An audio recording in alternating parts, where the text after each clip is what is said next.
Operation సింధూర్పై జాతీయ భద్రతా సలహాదారు అజిత్ దోవల్ కీలక కామెంట్స్ చేశారు. భారత దాడుల తర్వాత పరిస్థితులను మరింత తీవ్రతరం చేయాలని పాకిస్తాన్ వ్యవహరిస్తే మాత్రం భారత్ నుంచి ప్రతిస్పందన ఊహించని రీతిలో ఉంటుందని అన్నారు. అయితే ఉద్రిక్తతలను పెంచే ఉద్దేశం మాత్రం ఇండియాకు లేదని చెప్పారు.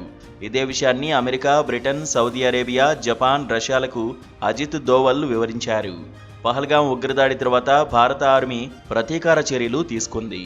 దీనికి సంబంధించిన వివరాలను అజిత్ దోవల్ ప్రపంచ దేశాలకు తెలిపారు.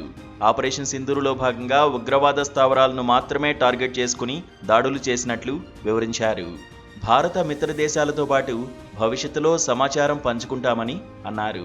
కాగా పాక్లోని 4 పాక్ ఆక్రమిత కశ్మీర్లో 5 స్థావరాలపై దాడులు చేసింది ఇండియన్ ఆర్మీ.